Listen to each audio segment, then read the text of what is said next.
companies spend time and dollars investing in their PR strategies, determining goals, messaging, media outreach, and campaign initiatives. But in today's digital environment, SEO is often overlooked as a critical component to this mix. On this episode, I talk with two experts from Look Left Marketing, Davida Dinerman, VP of Health Tech, and Matt Raven, VP of Head of Digital, about using SEO data to build a PR plan. Take a listen. Well, Davida and Matt, welcome to What's My Tagline. I'm so excited to have you on the show today. So we have a lot to unpack today in our time together. I'm really looking forward to this conversation, the intersection, I guess, of SEO and good PR. But before we sort of start looking at our topic, a couple things. Number one, I gave you sort of a fair warning that I always ask every one of my guests, if you had to describe yourself as a tagline, what would it be? And we'll use that to kick off our show. Who would like to go first? I can. Sure. Why not? Why not? This harkens back to us doing media training and asking a CEO, what does your company do? And then we spend the next 3 hours figuring it out. But I'll spare you 2 hours and 58 minutes and say, I thought of two, and I'm going to say one is more personal and one maybe is more professional. And I grew up with a dad who was in the war and had his own business and et cetera. And one of his words of wisdom he always imparted on me was, nobody's indispensable, be indispensable. Meaning be valuable, participate, be the one to raise your hand, be the helper, be indispensable. And I would like to add another one more professionally, which I think encompasses a lot of what I've done over the years, and that's breaking barriers for better communication. So that entails, the networking I love to do, the storytelling, the relationship building with customers and reporters in the media and putting those together. So I'd like to, if I could, land on a couple, personal and professional. Yeah, and then I'm sure you marry the two, right? Well, you have to be, yes, you could. Definitely could. It would have been too long, so I did break it up. But yeah, I try to be concise. They would tell me that with strunks and white, be concise. Yeah, it goes against that, what, the 7-word elevator pitch. Right, exactly. Matt, how about you? So I was racking my brain on this. I ultimately came up with a line that I think describes me fairly well, both personally and professionally, but probably a little bit more leaning into the latter, professional. And I went with value over volume. So really speaks to taking a strategic approach on all the activities that myself and Davida and everybody at Look Left do to drive the greatest business impact for our clients. And specific to today's session, I think that really comes to fruition in content creation, where we unfortunately see the vast majority of materials that people create never really receive clicks that they believe they will, right? And so I am constantly reminding myself to be very thoughtful about why we're publishing everything that we do and ensure that it maps back to our audience's real needs. And that's why I think value over volume is a really important thread for me to think about my work and day in, day out. Got it.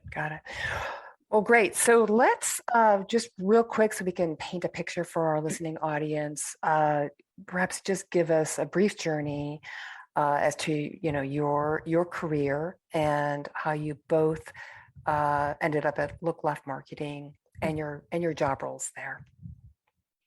Matt, want to go first on this one? Sure. Yeah. So interestingly enough, it started with me thinking that I wanted to be a doctor when I went to college until I took the single organic chemistry course. And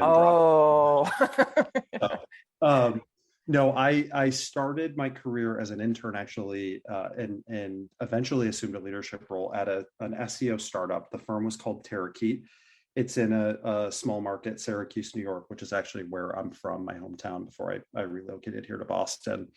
But essentially, Terakeet ran enterprise SEO and content marketing strategies for some of the world's leading B2B and B2C brands. So on the consumer side, it was new and upcomer disruptive brands like Warby Parker, Casper, Uber, really using SEO as a channel to beat out the major deep pockets, advertising pockets of the more established leaders in their category. And then on the B2B side, folks like Boston Scientific, Oracle, really companies that needed to rely on really firm content strategies and the organic traffic that they could earn to win in really long sales cycles, where content was really king. And at that time, this is going back to like 2008 or so, we were still kind of in that wild west of search. So I got a crash course education in SEO, which I still leverage every single day. And it was incredibly valuable there.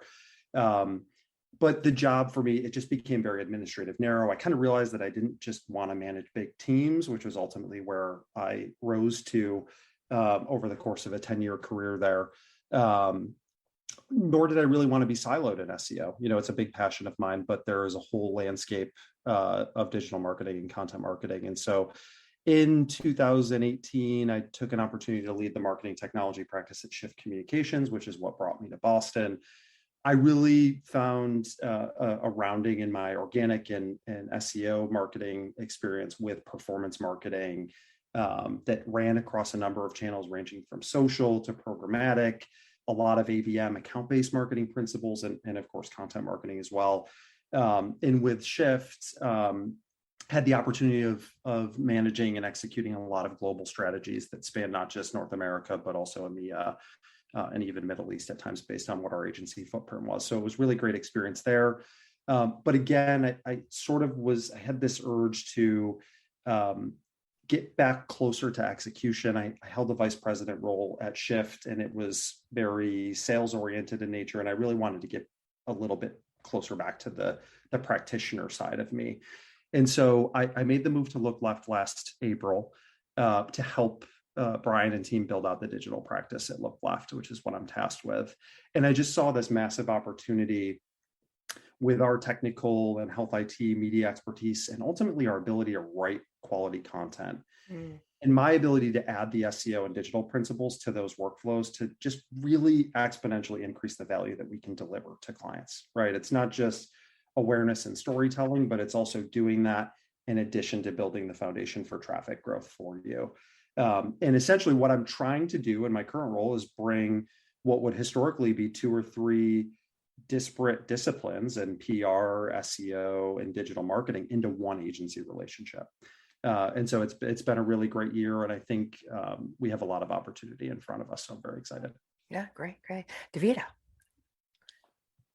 So I'll tell you, Carol, this is a first exclusive look at my background that led me to what PR. I don't think I've ever told the story. I'm going to go. There we go. I'm going with retail management, believe it or not. When after college in the 80s, and that's way back. I remember Leechmere Mall in Framingham. You're from Massachusetts. I am. Oh yeah, my well, gosh. maybe on Route 30. And so I managed, how I got the job, we'll never know, but I managed the 2 stores. It was a children's clothing store and a running shoe store. And I used to run a lot too, being a tennis player in college. So learning how to sell sneakers and manage high school kids, as I was just out of college. So I was barely older than they were. So between the management, the sales, customer service, understanding the product and how to sell it to a variety of customers, I found I could do that. Selling. All right. So there's selling and a lot of other things with that. Fast forward to another job I had. It's called Consult. And I did PR not knowing it. I was an assistant to a VP of marketing, mostly doing PowerPoint presentations at the time.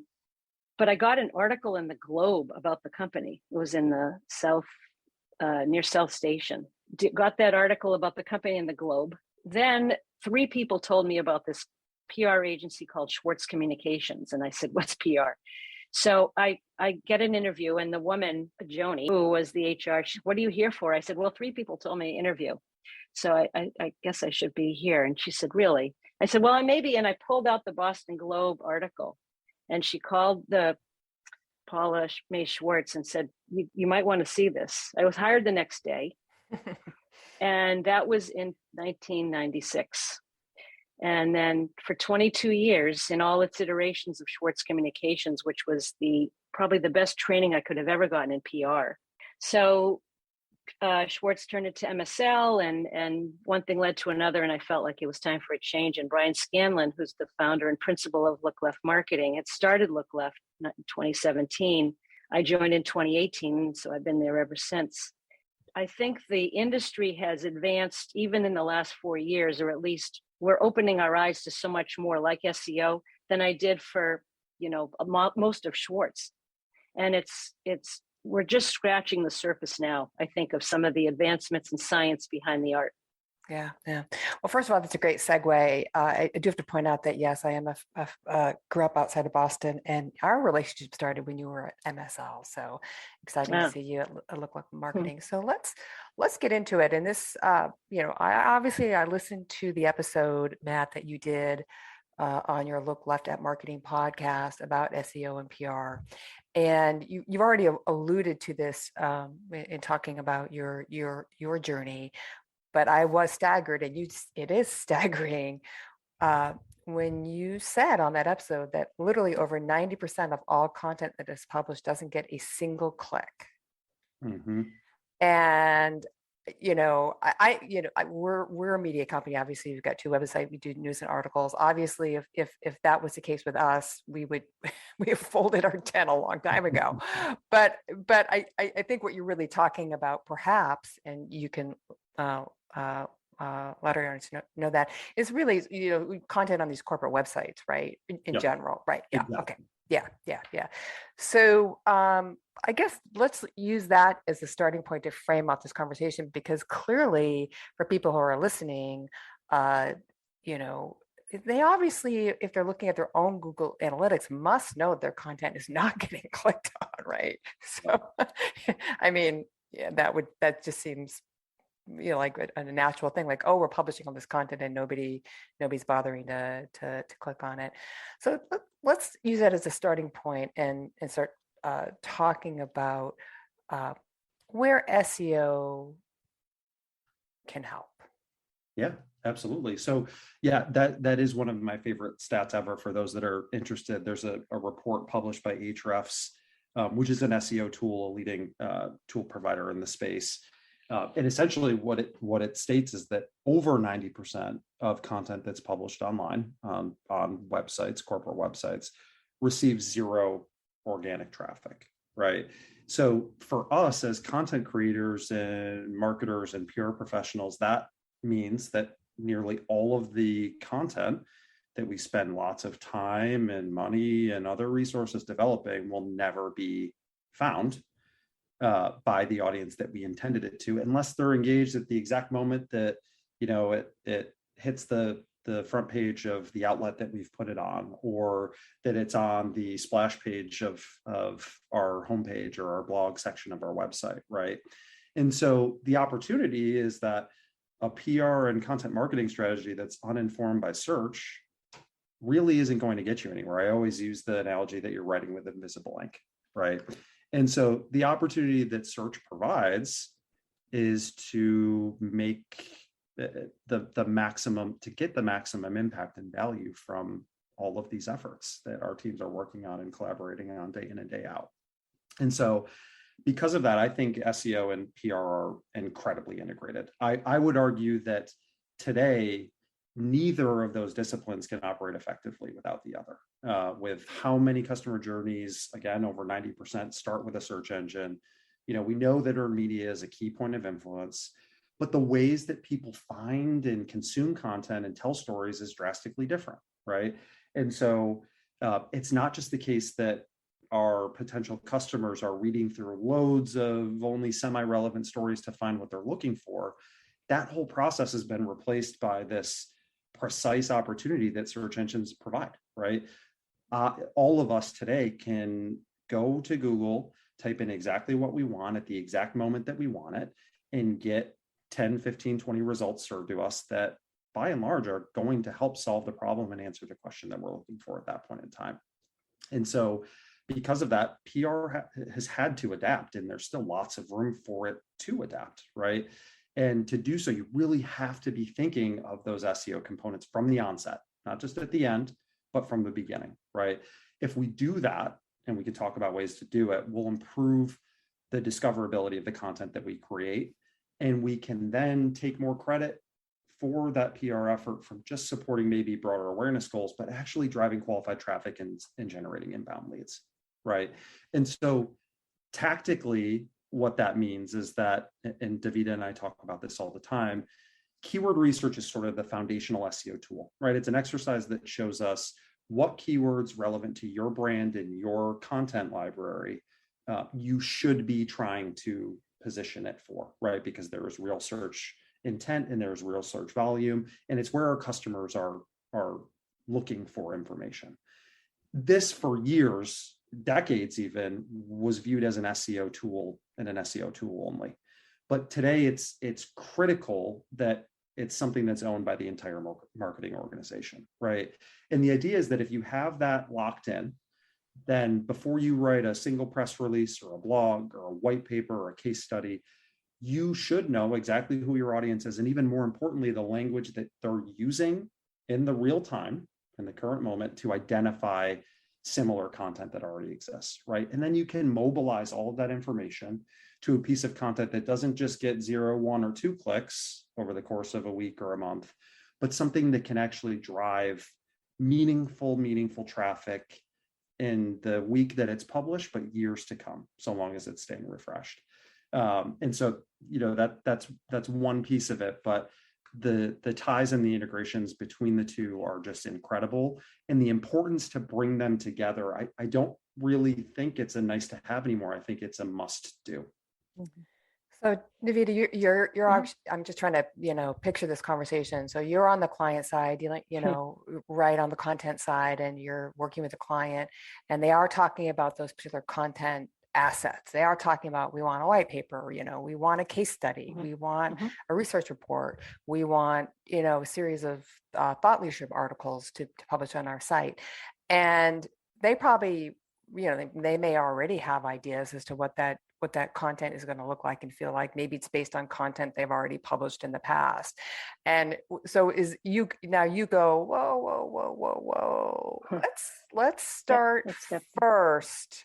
Instead of you thinking what content you should be publishing and we should be helping you publish or write or press releases, let's start first with the audience side, the reader, the person who's going to find this content.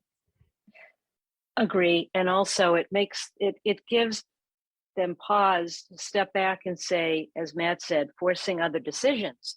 Who is your audience and how are they searching for you? We didn't say that 10 years ago, 15 years ago.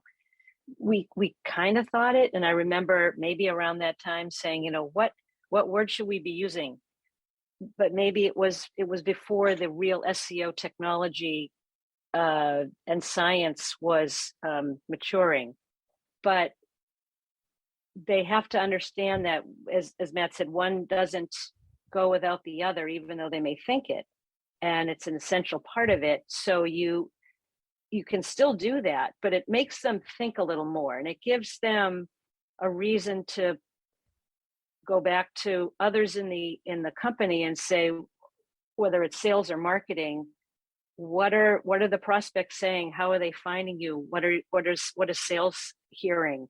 And it really brings people together as a unified whole to have one voice on how the company is presenting itself to the outside world and what they're saying. And yeah, you need to kind of play with the Google and the bots and as well, but it forces them to solidify their message better as well. Yeah. And for things to tie together well and not be so disjointed. I think we used to be a lot looser in PR than we are now.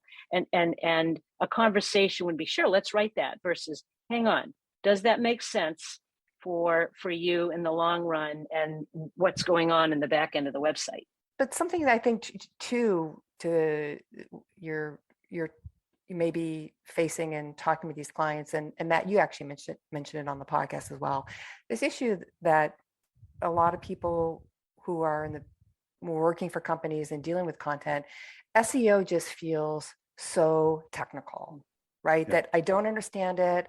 Isn't Google changing their algorithms to another animal version? Like, Yep. right? Yep. Every 6 months, they're like You get upending and penguin, right. hummingbird. Yep. Yeah. This whole thing where Google doesn't want, I mean, this is, everything that you read, right? Google wants to support the average person who's putting in search terms versus the big companies and corporations that can spend a lot of money to find out what that is, right? It's a mystery. It's a big mystery.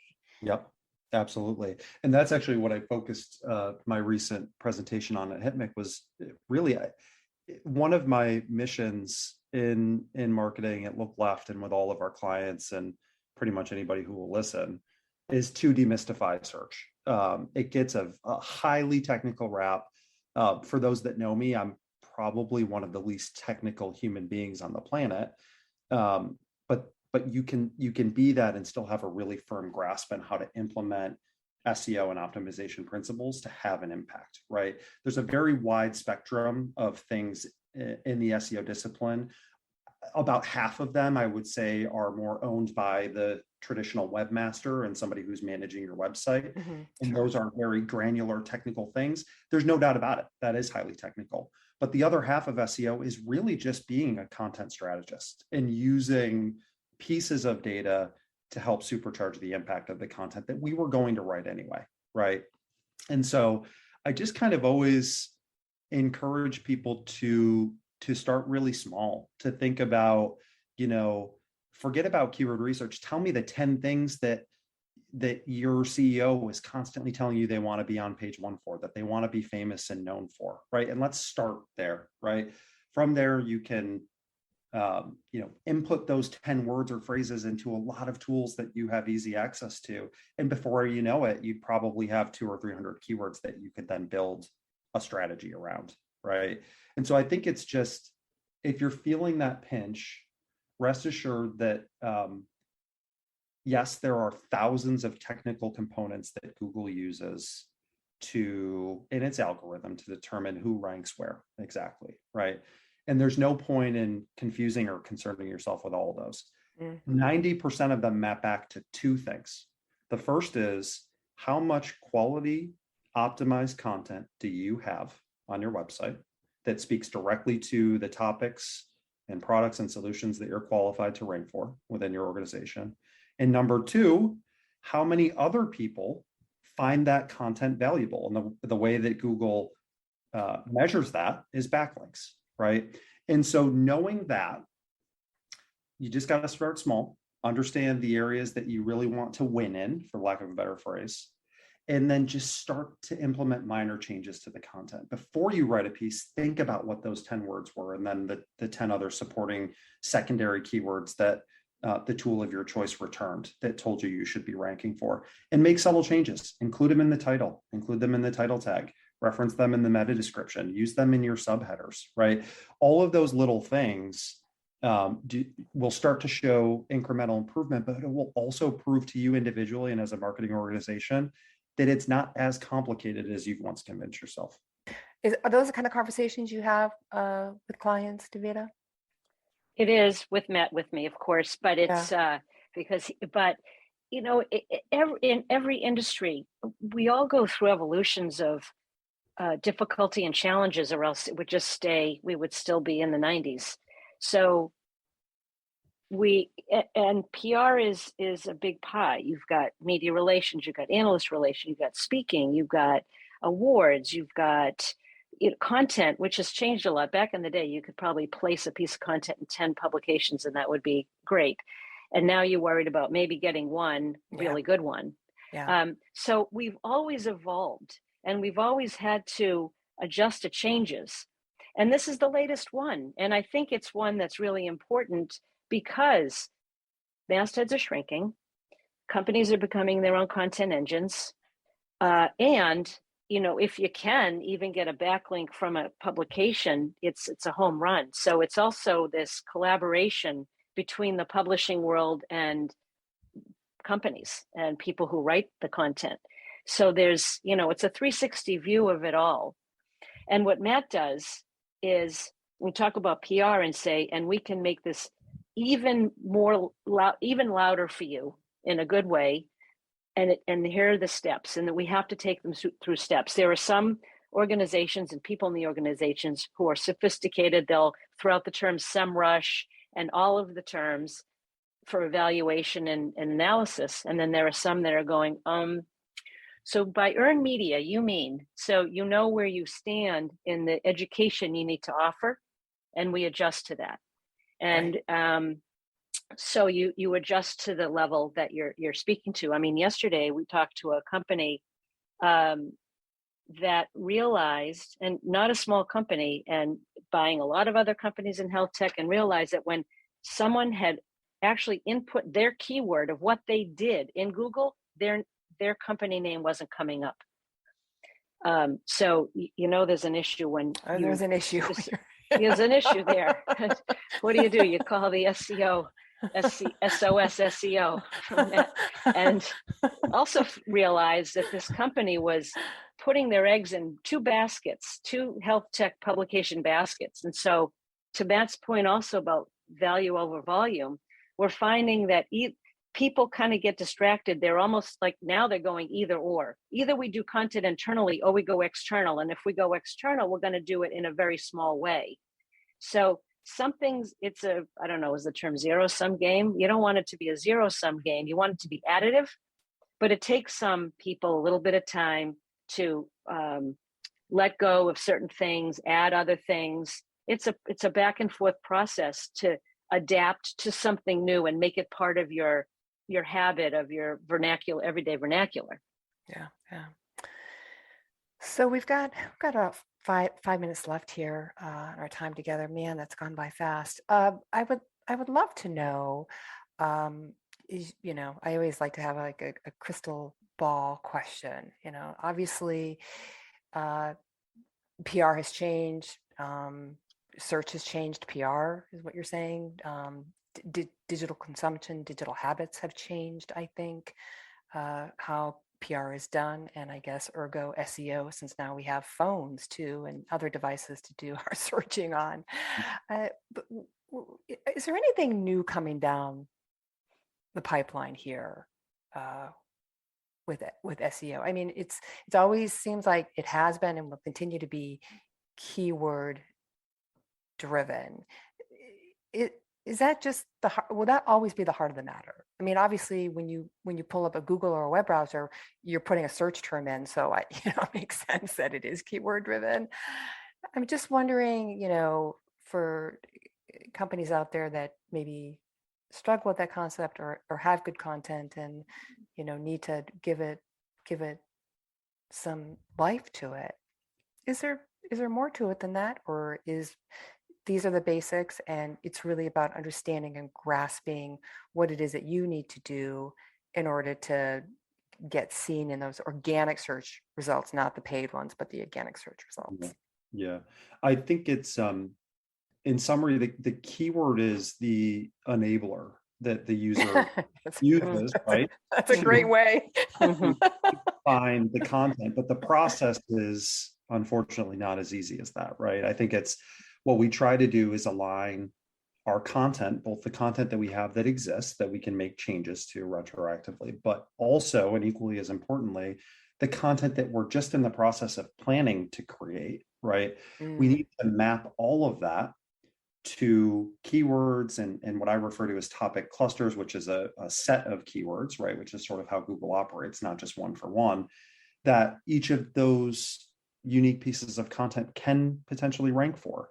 And then it becomes the slightly more intricate optimization plan, right? You have to incorporate then those in various meta elements. We talked about some like title tags and subheaders like H1s and H2s and meta descriptions. And then we have to, make sure that those phrases are included tastefully in the body copy, right? And so that leads me to what I think is, the crystal ball question around SEO is loaded because it changes every single day, right? And Google really only tips its hat to about 1% of what those changes will be. But I always encourage people to remember that Google's entire business model is predicated on the fact that they need to keep searchers using their platform, right? The amount of market share they have is just insane. Sure. And they do that by providing valuable results, right? So if we frame Google's business model around what we need to do and where search is likely to go, it becomes a little bit clearer to me to make predictions. And because of that, I would say two things. Everything for the past 3 years will continue on the trend of catering to the user and making their life easier, right? So because of that, I will defend the science of SEO all day, and that's the role that I tend to play. However, because of that, I always encourage everybody, and Davida can attest to this, to clients, to people internally at conferences, make sure that no matter what you do, even when you have all the science and the blueprints beyond belief, make sure you are writing something that is valuable to the customer in mind, or the audience in mind. Please never, ever, ever write for SEO, because you will fail miserably. It does not work that way. And that is because Google is catering to the user. Their platform is for nothing if people don't find useful results, right? Yeah, And right. useful results tend to not be robotically written content. The second prediction that I would say, if I had to look into the crystal ball, is that Google is going to continue to try to deliver results faster to users, right? So you mentioned voice and video, right? Yes. More people are searching on their smart devices now. They're not even using their phones, forget their computers, right? And they're doing that because they want a smart IoT tool to spit back a response for them that's going to give them instant gratification. The other trend that we've seen an awful lot in SEO is what we refer to as zero click. And if you've ever Googled something, let's just say like a question, or looking for a specific, restaurant or a movie theater, you can input something into Google search result and see the answer right there in real time that you need without even clicking a result, right? The percentage of searches that are satisfied by zero click is closing in on 75%. Yeah. So the algorithm is going to continue to favor organizations and publishers that can do that, right? Because that historically was seen as not something that would be a good thing. But if a user, again, is getting what they need without even clicking off of Google's platform, then Google's pretty happy, right? Google's and so happy, right? SEOs and content providers, we need to be thinking about how we can deliver that information faster. Yeah, thank you for bringing up the, as we talked, obviously I'm in voice and audio, and I do use my Siri and Alexa ad nauseum for my searching because as a user, that's my preference. So that is all great stuff. Well, perhaps we can wrap up with just a couple minutes. And Davida, you can close it out. Tell us what's next for Look Left Marketing. What do you guys got going on the rest of the year? We are holding steady, thank goodness, knocking whatever is next to me, through COVID and now the recession. And we're really working with small companies in the B2B tech, security, and health tech areas. Has been a great route for us, in a great direction. We have about 15 full-timers, and we're going to probably stay that way for a while, and clients that are happy. So we want to really delve deeper into the panel of companies we have and partner with them in their PR and content marketing journey, because building the SEO in is a game changer. And we're opening people's minds of how we can be better than PR ever was. And we're always looking for new ways to do things. And companies are seeing the value and the results. Right. Well, Matt, Davida, thank you so much for your time today. Really fascinating conversation. And we talked about this in our pre-recording chatter, that we might have to have you back for a part 2. Let's think about that. You can learn more about Davida and Matt at lookleftmarketing.com. Be sure to follow the company on Twitter and LinkedIn. You can learn more about this show on healthcaniradio.com. Have a topic or a guest suggestion for the show? Email me at carol@healthcaniradio.com, and be sure to connect with me on Twitter and on LinkedIn. Until next time, I want to know, what's your tagline?